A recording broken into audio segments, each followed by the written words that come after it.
Hello, everybody. This is Elise Dewsberry from New Musicals Inc. with another one of my posts for my video blog about how to get no feedback from Elise. The topic I'm going to talk about today is the toy in the scene. This is a concept that someone who works a lot in television talked to me about, and I think it can work really well in musicals and other stage pieces as well. This refers to the idea of having some kind of action, some kind of activity, something happening in a scene that goes beyond simply the conversation that the characters are having.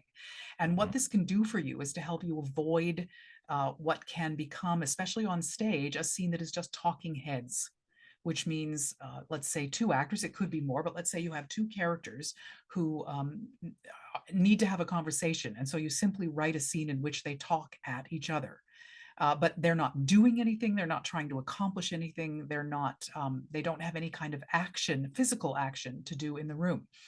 And no matter how interesting and compelling their conversation is, and how important it is to the plot of your story, not giving them some kind of toy in the scene can make it very difficult for that scene to remain interesting for your audience, because it's just talking heads. It's just two people talking at each other, and it becomes very static to watch.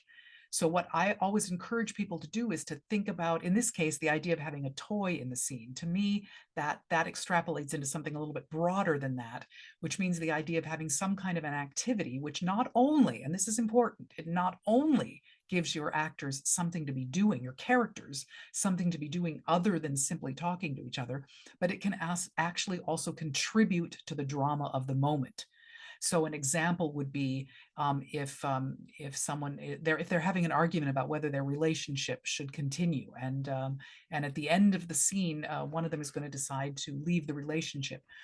If and you don't have to follow this exactly, obviously, it's just an example, but if one of them storms into the bedroom and finds the other and starts, pulls out a suitcase and starts packing, and the other one is coming in and saying, what's going on, and over the course of the conversation, one of them is trying to pack clothes into the suitcase while the other one keeps taking the clothes back out while they're arguing with them, and maybe eventually at the end of the scene, either it's decided that they're not going to leave, and so the suitcase gets put back away, or the person finishes packing and closes the suitcase and leaves.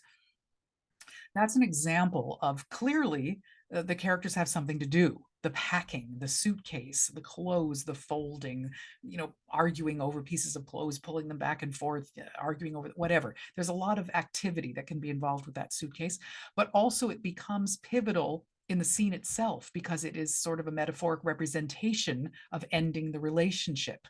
And so it isn't just so what I'm trying to say is it isn't enough to simply say, okay, during this scene they're making dinner.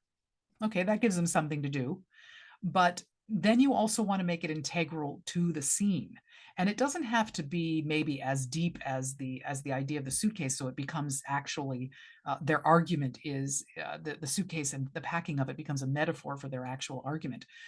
It can be a little bit less than that, but so for instance, in the we're making dinner scene, there could be a moment when they argue over whether that's the right way to cut carrots or not, or aren't you going to include this, or are you having a little too much wine.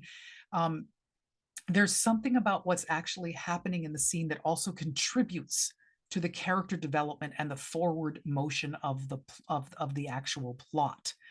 So it isn't simply action for them to perform, but it is action that inserts itself into the actual character development and what is happening. And I think that that's vitally important and makes the scene come alive. It activates a scene and makes it really much more compelling.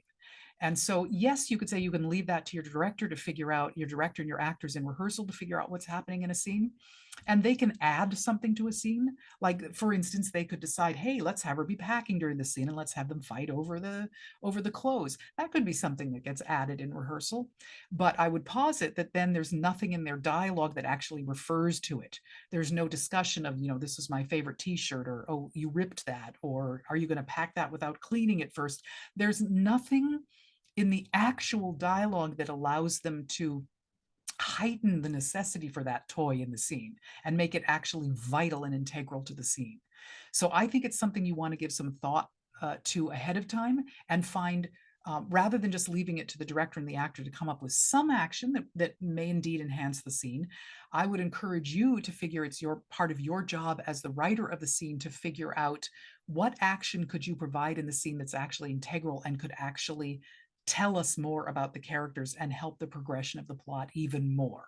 What could actually contribute to the character development in the scene as opposed to simply physicalize it. So that's my advice to you in this vlog is find out what is the toy in the scene and how does it integrally involve itself in what's happening in the moment to these characters. That's it for today. So hope that's useful, and we'll see you again next time. Toodaloo.